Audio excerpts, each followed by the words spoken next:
1500 ವರ್ಷಗಳ ಹಿಂದೆ ಯಾವುದೋ ಅಡ್ವಾನ್ಸ್ ಟೆಕ್ನಾಲಜಿ ಇಲ್ಲದ, ಯಾವುದೋ ಅಡ್ವಾನ್ಸ್ ಮಷೀನ್ ಇಲ್ಲದ 4 ಫ್ಲೋರ್ ದೇವಾಲಯ ಗುಡ್ಡವನ್ನು ಕಟ್ ಮಾಡಿ ನಿರ್ಮಾಣ ಮಾಡಿದಾರೆ ನೋಡ್ರಿ.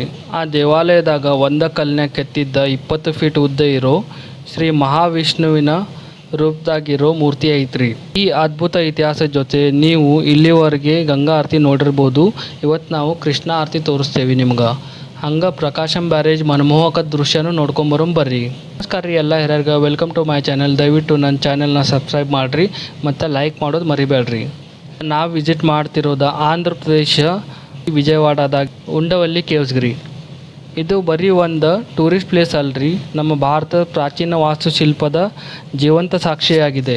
ಈ ಪ್ರದೇಶ ಒಂದಾನೊಂದು ಕಾಲನ್ಯಾಗ ರೀ ವಿಷ್ಣುಕುಂಬಿ, ಪಲ್ಲವರ ಮತ್ತು ನಂತರ ಚಾಲುಕ್ಯರ ಪ್ರಭಾವದಾಗಿರ್ತಿತ್ತು. ಈ ಗುಹೆದಾಗ ಒಂದು ದೊಡ್ಡ ಆಕರ್ಷಣೆ ಅಂದ್ರೆ ಏನಂತ ನಾವು ತೋರಿಸ್ತೇವೆ ಬರ್ರಿ. ಈ ಗುಹೆದಾಗ ಒಂದು ದೊಡ್ಡ ಆಕರ್ಷಣೆ ಐತಿ, ತೋರಿಸ್ತೇವೆ ಬರ್ರಿ. ಗುಹೆ ಒಳಗಡೆ ಕಾಲಿಟ್ಟ ಮೇಲೆ ಕತ್ತಲೆ ನಡುವೆ ಒಂದು ನಿಧಾನವಾಗಿ ಕಾಣಿಸೋದ ಈ ದೈತ್ಯಾಕಾರದ ಆದಿಶೇಷನ ಮೇಲೆ ವಿಶ್ರಾಂತಿ ಮಾಡ್ತಿರೋ ಶ್ರೀಹರಿ ವಿಷ್ಣು. ಅವರ ಮುಖದಲ್ಲಿರೋ ಪ್ರಶಾಂತ ನಗು ನೋಡ್ತಿದ್ದಂಗೆ ಕ್ಷಣದಲ್ಲೇ ಮನಸ್ಸಿಗೆ ಶಾಂತಿ ಸಿಗುತ್ತೆ ರೀ. ಇಂಥ ಒಂದು ಅದ್ಭುತ ಬರೀ ಸುತ್ತಿಗೆ ಮತ್ತು ಉಳಿಯಿಂದ ಮಾಡಿದಾರ ಅಂತಂದ್ರೆ ನಿಜಕ್ಕೂ ನಂಬಕ್ಕಾಗೋ. ಒಂದೇ ಕಲ್ಲಿನಲ್ಲಿ ಕೆತ್ತಿರೋ ಈ ಶಿಲ್ಪ ನೋಡಿದಾಗ ನಮ್ಮ ಪೂರ್ವಜರ ಪ್ರತಿಭೆ ಮುಂದೆ ನಾವು ತಲೆ ಬಾಗಲೇಬೇಕಂತ ಅನಿಸ್ತೈತೆ ರೀ. ಈ ಮೂರ್ತಿ ಮುಂದೆ ನಿಂತ್ರ ಟೈಮ್ ಸ್ವಲ್ಪ ಹೊತ್ತು ನಿಂತಾರ್ಗತೆ ಆಗ್ತೈತೆ ರೀ. ಇವತ್ತಿನ ಅಡ್ವಾನ್ಸ್ ಟೆಕ್ನಾಲಜಿ ಇದ್ದರೂ ಇಂಥ ಅದ್ಭುತ ಮೂರ್ತಿ ನಾವು ನಿರ್ಮಿಸೋಕೆ ಸಾಧ್ಯ ಇಲ್ಲ ರೀ. ಇಲ್ಲಿ ಬಲ, ಭಕ್ತಿ ಮತ್ತು ಸೇವೆ ಪ್ರತೀಕವಾದ ಹನುಮಂತ ಮತ್ತು ವಿನಾಯಕನು ಈ ಪವಿತ್ರ ಸ್ಥಳದ ಆಧ್ಯಾತ್ಮಿಕತೆ ಹೆಚ್ಚು ಮಾಡ್ತೈತೆ. ನಮ್ಮ ಹುಡುಗಿಗೆ ಫೇವ್ರೇಟ್ ಗಾಡ್ ವಿನಾಯಕನು ಅದಾನ ನೋಡ್ರಿ. ಇಷ್ಟೆಲ್ಲ ಶಿಲ್ಪದಾಗ ನಿಮಗೆ ಯಾವ್ದು ಇಷ್ಟ ಆಯಿತು ಕಮೆಂಟ್ನಾಗ ತಿಳಿಸ್ರಿ ಪ್ಲೀಸ್. ಉಂಡವಲ್ಲಿ ಕೇವ್ಸ್ ಆದಮೇಲೆ ನಾವು ಹೋಗಿದ್ದು ಪ್ರಕಾಶಂ ಬ್ಯಾರೇಜ್ಗೆ. ಇದು ಕೃಷ್ಣಾ ನದಿಯ ವಿಶಾಲ ನೀರಿನ ಹರಿವು, ತಂಪಾದ ಗಾಳಿ ಮತ್ತು ಸೂರ್ಯಾಸ್ತದ ಒಂದು ಚಿನ್ನದ ಬಣ್ಣ ಈ ಕ್ಷಣವನ್ನು ಕರೆನ ಮರಿಲಾರ್ದಂಗೆ ಅನುಭವ ಸಿಕ್ತು. ಫ್ಯಾಮಿಲಿ ಮತ್ತು ಫ್ರೆಂಡ್ಸ್ ಜೊತೆ ಟೈಮ್ ಸ್ಪೆಂಡ್ ಮಾಡೋರಿದ್ರೆ ಇದು ಒಂದು ಚಲೋ ಪ್ಲೇಸ್ ಐತಿ.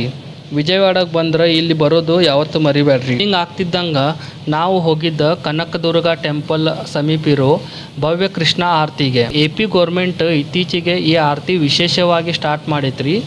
ಈ ಪ್ರಯತ್ನಕ್ಕೆ CM ಚಂದ್ರಬಾಬು ನಾಯ್ಡು ಒಂದು ಥ್ಯಾಂಕ್ಸ್ ಹೇಳ್ಬೇಕ್ರಿ. ಗಂಗಾ ಆರತಿ ಹಂಗೆ ಕೃಷ್ಣಾ ನದಿಗೂ ಗೌರವ ಸಲ್ಲಿಸೋದು ಇದ್ರದ್ದು ಉದ್ದೇಶ ರೀ. ಇಲ್ಲಿ ಭಕ್ತಿ, ಸಂಸ್ಕೃತಿ ಮತ್ತು ಆಧ್ಯಾತ್ಮಿಕತೆಯ ಸಂಗಮ ಐತಿ. ಇಲ್ಲಿ ಮುಳುಗೋ ಘಂಟಾನಾದ ಮತ್ತು ವೇದಗಳ ಮಂತ್ರಗಳ ಘೋಷಣೆ ಮತ್ತು ದೀಪಗಳು, ಕೃಷ್ಣಾ ನದಿ ಅಲೆಗಳು ಇದೆಲ್ಲ ಕಣ್ಣಾರೆ ನೋಡುವ ಅನುಭವನ ನಾನು ಇಲ್ಲಿ ಮಾತಿನಾಗ ನಿಮಗೆ ಹೇಳಕ್ಕೆ ಸಾಧ್ಯ ಇಲ್ಲ ರೀ.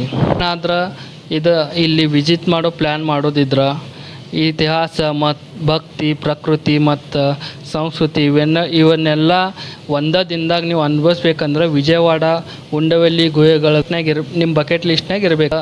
ಈ ವಿಡಿಯೋ ನಿಮಗೆ ಇಷ್ಟವಾದ್ರೆ ಲೈಕ್ ಮಾಡಿರಿ ಮತ್ತು ನಿಮ್ಮ ಸ್ನೇಹಿತರು ಯಾರಾದರೂ ಪ್ಲ್ಯಾನ್ ಮಾಡತ್ತಿದ್ರೆ ವಿಜಯವಾಡ ಅಥವಾ ಅಮರಾವತಿಗೆ ಅವ್ರಿಗೆ ಶೇರ್ ಮಾಡಿರಿ. ಮತ್ತು ನಿಮ್ಮ ಈ ಪ್ರವಾಸದಾಗ ಉಂಡವಲ್ಲಿ ಗುಹೆಗಳ ಅದ್ಭುತ ಇತಿಹಾಸ, ಅನಂತ ಶಯನ ಮಹಾವಿಷ್ಣುವಿನ ದಿವ್ಯ ದರ್ಶನ ಮತ್ತು ಪುರಾತನ ಶಿಲ್ಪಕಲೆ, ಪ್ರಕಾಶಂ ಬ್ಯಾರೇಜ್ ಮನಮೋಹಕ ದೃಶ್ಯ ಮತ್ತು ಕೃಷ್ಣ ಆರತಿಯ ಆಧ್ಯಾತ್ಮಿಕ ಅನುಭವ ಇವೆಲ್ಲನೂ ನಮ್ಮ ಮನಸ್ಸಿನಾಗ ಅಚ್ಚರಿಯ ನೆನಪುದಂಗೆ ಉಳಿದಾವ್ರಿ.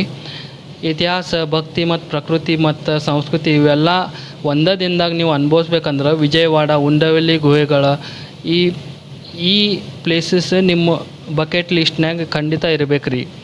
ಈ ವಿಡಿಯೋ ನಿಮ್ಗೆ ಏನಾದರೂ ಲೈಕ್ ಆದ್ರೆ ಸಬ್ಸ್ಕ್ರೈಬ್ ಮಾಡಿರಿ ಮತ್ತು ಕಮೆಂಟ್ ಮಾಡಿರಿ. ನಿಮ್ಮ ಫ್ರೆಂಡ್ಸ್ಗೂ ಶೇರ್ ಮಾಡಿರಿ ಯಾರಾದರೂ ವಿಜಯವಾಡಗೆ ಬರೋರಿದ್ರೆ. ಮತ್ತು ನಿಮ್ಗೆ ಏನಾರ ಸಜೆಷನ್ ಇದ್ರೆ ದಯವಿಟ್ಟು ಕಮೆಂಟ್ ಮಾಡಿ ತಿಳಿಸ್ರಿ. ಇನ್ನೊಂದು ಪ್ಲೇಸ್ ನೀವು ವಿಸಿಟ್ ಮಾಡಬೇಕು, ಅದು ಯಾವುದಪ್ಪ ಅಂದ್ರೆ ಶ್ರೀ ಕನಕದುರ್ಗ ಟೆಂಪಲ್. ಇದು ಇಂದ್ರಕಿಲಾದ್ರಿ ಪರ್ವತದಾಗ ಐತಿ. ಇಲ್ಲಿ ಪುರಾಣದ ಪ್ರಕಾರ ಅರ್ಜುನ ತನ್ನ ತಪಸ್ಸು ಮಾಡಿ ತನ್ನ ಧನುಷ್ಯನನ್ನು ಇಲ್ಲಿ ಪಡೆದಿರ್ತಾನ. ಇದು ಒಂದು ಫೇಮಸ್ ಪ್ಲೇಸ್ ಐತಿ. ಇದನ್ನು ತಪ್ಪದ ವಿಸಿಟ್ ಮಾಡಿ ಅಮ್ಮವ್ರ ದರ್ಶನ ತಗೋಬೇಕು ಯಾರಾದರೂ ವಿಜಯವಾಡಗೆ ಬರೋರಿದ್ರೆ. ಮತ್ತು ನಿಮ್ಗೆ ಏನಾರ ಸಜೆಷನ್ ಇದ್ರೆ ದಯವಿಟ್ಟು ಕಮೆಂಟ್ ಮಾಡಿ ತಿಳಿಸ್ರಿ. ಈ ವಿಡಿಯೋನ ಇಲ್ಲೇ ಎಂಡ್ ಮಾಡೋನು. ಥ್ಯಾಂಕ್ ಯು ಎಲ್ಲ ಹಿರಿಯರಿಗೆ. ಮತ್ತೊಂದು ವಿಡಿಯೋದಾಗ ಸಿಗ್ತೀವಿ ಮುಂದಿನ ವಿಡಿಯೋದಾಗ. Thank you.